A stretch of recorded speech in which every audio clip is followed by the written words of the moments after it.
ಇನ್ನು ವಿಧಾನ ಪರಿಷತ್ ಈ ಕಡೆ ಒಂದು ಮಾಡ್ತಾರೆ ನೋಡಕತ್ರಿ. ಎನ್ ರವಿಕುಮಾರ್ ಅವರು ಯಡಿಯೂರಪ್ಪನ ಶಿಷ್ಯ ಈಗ ಅವ್ರು ಮಾಡ್ತಾರೆ. ಅವು ಉತ್ತರ ಕರ್ನಾಟಕ ಕೊಟ್ಟು ಹೇಳ್ತಾರೆ ಅಷ್ಟೇ. ರಾಜ್ಯಾಧ್ಯಕ್ಷ ವಿರೋಧ ಪಕ್ಷದ ಚಲೋ ಇದ್ದಿದ್ದು ಬೆಣ್ಣೆ ಎಲ್ಲ ಯಡಿಯೂರಪ್ಪಗೆ, ಈ ಕಡೆ ಮಜ್ಜಿಗೆ ಎಲ್ಲ ಉತ್ತರ ಕರ್ನಾಟಕ. ಅದು ನಡೀದೇ ರೀ, ಕೆಲವೊಂದು ದಿವಸ ಇರ್ತದೆ. ಒಂದೊಂದ್ರದ ಹಂತ 2024 ಲೋಕಸಭೆ ಮುಗಿದ ಮ್ಯಾಗ ಮಧ್ಯಪ್ರದೇಶ ರಾಜಸ್ಥಾನ ಹೆಂಗೆಲ್ಲ ತೆಗೆದು ಮಾಡೋದ್ರಲ್ಲ ಹಂಗೆ ಎಲ್ಲೂ ಮಾಡ್ತಾರೆ. ಇಲ್ಲ ಇಲ್ಲ ಇಲ್ಲ, ನಾನು ಪರ್ವ ಬೇಕಾಗಿಲ್ಲ. ನಾನು ಪರ್ವ ನಂದೇ ಸ್ವಂತ ಪರ್ವ ಐತೆ, ನಾ ಹೊಡಿತೀನಿ. 28 ತಗೊಂಡ್ ಬರ್ತೀನಿ ಅಂದಾರೆ, ತರಬೇಕು.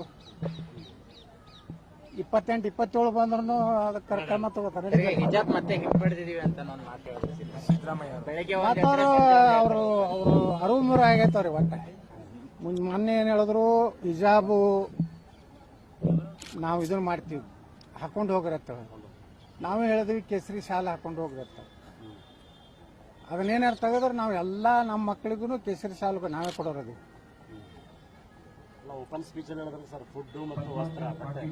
ಹೌದು, ಆರಕ್ಕೂ ಕೆಲವೊಂದು ಧರ್ಮದಲ್ಲಿ ಕೆಲವೊಂದು ರಿಸ್ಟ್ರಿಕ್ಷನ್ ಅದಾವ. ಹಿಂದೂಗಳಲ್ಲಿ ಗೋಮಾಂಸ ನಾವು ಅದನ್ನ ಇದು ಮಾಡೋದಿಲ್ಲ. ಮುಸ್ಲಿಮರಲ್ಲಿ ಹಂದಿ ಮಾಂಸ ತಿನ್ನೋದಿಲ್ಲ. ಅದು ಆಯಾ ಧರ್ಮಕ್ಕೆ ಸಂಬಂಧಪಟ್ಟಿದ್ರಿ. ಸಿಎಂ ಅವರು ಏನು ಅವರು ಸಾಬರ್ಮ ಹೊಟ್ಟಿನಾಗೆ ಮುಂದಿನ ಸಲ ಬರಂಗ್ ಕಾಣಿಸ್ತಾರೆ. 28 ಅಂದ್ರೆ ಅವ್ರು ಏನೋ 28 ನಮ್ಗೆ ಕೊಟ್ಟು ಬಿಡ್ಬೇಕಂತ ಮಾಡ್ಯಾರ.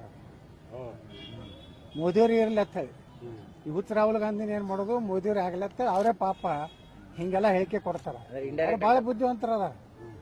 ಯಾಕಂದ್ರೆ ರಾಹುಲ್ ಗಾಂಧಿ ಬಂದ್ರು, ಇಲ್ಲಿ ಕಾಂಗ್ರೆಸ್ ಹೆಚ್ಚು ಬಂದು ಅಂದ್ರೆ ಸಿದ್ದರಾಮಯ್ಯ ಕುರ್ಚಿಗೆ ಆತಂಕ ಐತಿ. ಯಾಕಂದ್ರೆ ಇನ್ನೊಂದು ಎತ್ತ ಐತಲ್ಲ, ಅದು ನೋಟು ತಿನ್ನು ಎತ್ತ ಐತಲ್ಲ. ಆ ಎತ್ತ ಎಲ್ಲ MLA ಖರೀದಿ ಮಾಡತೈತಿ. ಅದಕ್ಕೆ UPA ಬರಲಿಲ್ಲ ಅಂದ್ರೆ ಮತ್ತೆ ಸಿದ್ದರಾಮಯ್ಯ ಗಟ್ಟಿ ಆಗ್ತಾರೆ. ಅದಕ್ಕೆ 5 ವರ್ಷ ಅವ್ರು ಹೇಳಿದ